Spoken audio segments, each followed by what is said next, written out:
lot of Martin Luther King tournaments, and one up by the Wisconsin border, our good friends at South Beloit. Coach Matt Stucky is with us now, and they start today. I think their first game is at 9 o'clock, Dakota and Byron. And, Coach, good to have you on. You pretty excited about this tournament starting this morning? Yeah, absolutely. This is a fun weekend for coaches, players, and fans, so it's a busy 2 days, but it's a lot of fun. It's a pretty good small school tournament you've put together. What goes into that when you're, looking for a field and things like that? Well, really, we're looking for, teams that will help us get better and compete and make for a good tournament. Everyone's looking for some games out of conference this time of year to kind of see where they measure up when it comes time for a state tournament in February and March. So we try to bring in teams that will be competitive come postseason, both 1A, 2A, and 3A. So it's a nice measuring stick before we have our last month down the stretch here to get ready for postseason. And you've got a nice mixture of conferences, I see, too. I mean, Mooseheart's from the NAC, and then you got Byron from the Big Northern West, and you guys, and you got a couple more of the NUIC teams, both divisions of it.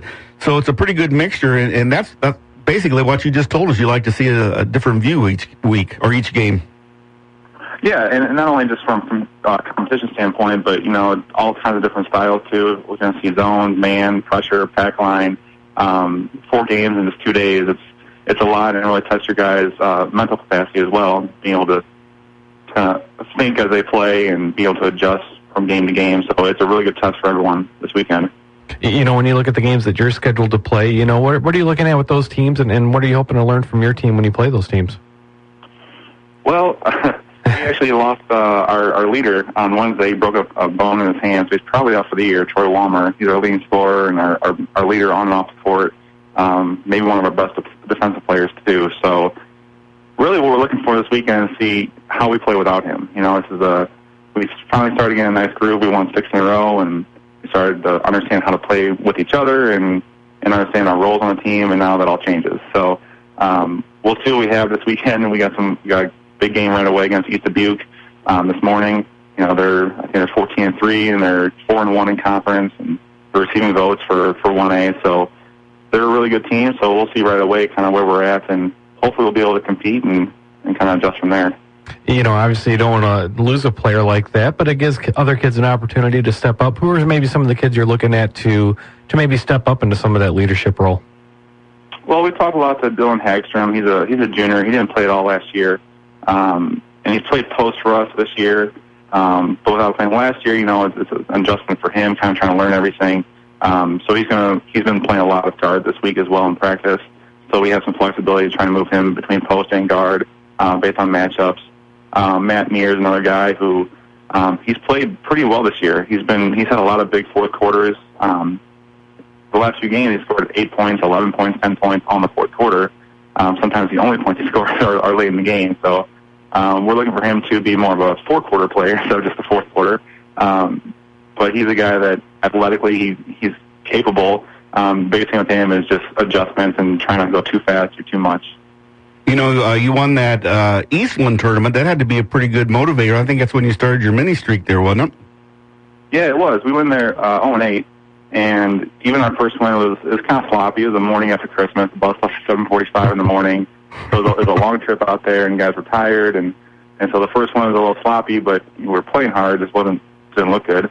But once we got the first one, I think the monkey was off the back, and we played real freely and loosely, and we shot the ball really well that tournament, which obviously helps a lot.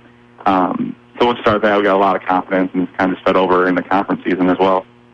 When you look at the tournament here, so who are some of the other teams you're kind of looking at, besides maybe the teams that you play, that can provide some good games there? Well, I think probably the two best teams in it, in my opinion, are going to be AFC and Byron. I think we played AFC earlier this year at their place, and even though they lost Gittleton, an all-state kind of player, they're still really, really good. They got a couple nice players in Hilleter and Palmer that are really handle the ball well. They shoot the ball well. They share it, and they just pressure you for 32 straight minutes. And so that was tough for us. We've had a real tough game the night before against Eastland when we played them. And so traveling out there, and at the second half, we just turn the ball over a lot. But that's the pressure they just apply to you constantly throughout the game. They're really fun to watch, and they're a tough team. And Byron is they're Byron. They're always good. They're always competitive. They're always competing for regional championships every year. They've won our tournament a couple times as well, so they'll come in and they'll play their ball press and they'll play their zone and trying to disrupt guys that way, and they share the ball really well and they shoot it well. So I think that game is going to be a really fun one to watch. Yeah, that's a 2:20, the tentative start time, so if people want to get out and watch that. You guys play at 11:40. You play that East Dubuque team, so it's nonstop action. I love your facility out there, and that's got to be attractive to some of those teams that come in, too. That's just a beautiful place to play a ball game. Yeah, it really is. When they built a school, they did a really nice job with our facilities, and that's one of the key things about hosting an MLK tournament is you want to showcase your program, but also your facilities and kind of what you have as a school. And yeah, I mean, we've got people on the waiting list for years to come saying, hey, whenever you get an opening, keep us in mind. We really want to be a part of that. So it's not there's no lack of teams that want to play in the tournament because it is a really competitive tournament and you get some good competition. I don't think people realize what goes into this. How tough is it to run a tournament on a day like this where you got all these games back to back to, try to keep things on pace and on schedule and keep it going that way? It takes a lot of work from a lot of nameless people. It's like, obviously our athletic director, Tim Ballard, puts in a lot of work for it. We have our junior varsity players, helping with concessions. We have volunteers helping with tickets and everything from, like, refilling the water bottles and Gatorades and towels and everything throughout the day. It's a long process, and obviously, as a coach in the program, we're required to be there, and we help out with any way possible. In addition to having a scout all teams where we might play this weekend as well. So you're always on call for the entire day, so it's a long day, but it is a lot of fun. Now, is this your third and final tournament for the year for you guys? Yep, this will be it for our tournaments before March. And, excuse me, you're in your second year there, I think second year, right, Coach? Yep. And you had Brett Ott and the little fiery redheaded point guard who I loved. I can't remember his name now. Sebastian right? Taylor, yeah. I love those two guys. But when you went to practice that first day, you had to replace those two guys. Have the kids kind of fallen into your system? Because you had to kind of rebuild some of the attitude there and stuff. And it looks like it's starting to take place right now, especially in the second half of the season. Yeah, at the beginning of the year and even over the summer, it kind of felt like we were starting all from day one all over again. I mean, you look at the guys we had coming back. We had Troy Walmer, Ben Strasser, who both started last year on our varsity team. We had Anthony Hickman, who came off the bench for us, and Eddie Quince. So we had 4 guys from last year that played, but then we brought in 8 new guys that didn't play varsity or didn't play basketball at all last year. So it was almost like starting all over from day one, and we had to walk through everything, explain everything. This is why we do this. This is why we do that. And so it was just a process. In the summer, we played a really, really tough summer schedule. I think it made us better in the long run. We played in the East summer league. We got to play against, Auburn and East and Jefferson and Guilford and Harlem and Winnebago and Byron. So we played some really, really good teams out there. And took our licking a little bit. But, it kind of made us better, understanding what we need to do to actually be a competitive team this year. Then when the season started, we had Troy Walmer trying to develop as a leader. Last year, being a sophomore in varsity, kind of took the backseat to Sebastian and Brett and even like Adam Bowe and Michael Smith, guys like that. And so he was developing as a leader while other guys were trying to develop as players and what I'm supposed to do, where I'm supposed to be. And so that was just the process. We knew it would take a little bit of time, but, once we got that first win, it kind of snowballed from there. And you look at our defense, I think our last 6 games, we've averaged allowing, I think it's 42 points a game in those 6 games.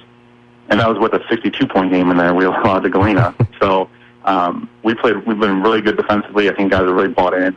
And so we just got to keep that rolling, even though we're down in guys. Just the system hopefully takes over and guys understand what they're supposed to be doing. How does a tournament there get structured? How do you determine who the winner is? Well, we have 2 different pools, so there's 4 teams in each pool. So you'll play all other 3 teams in your pool, and then based on where you finish 1 through 4 in your pool, you'll have a crossover game. So team number 1 for Pool A will play team number 1 from Pool B, then championship, and 2 will play 2 for 3rd place, and 3 will play 3 for 5th, and 4 and 4 for 7th. I was telling Matt before we came on the air, I really like that format because that gives you a chance to really get that tournament feel the way you guys do it.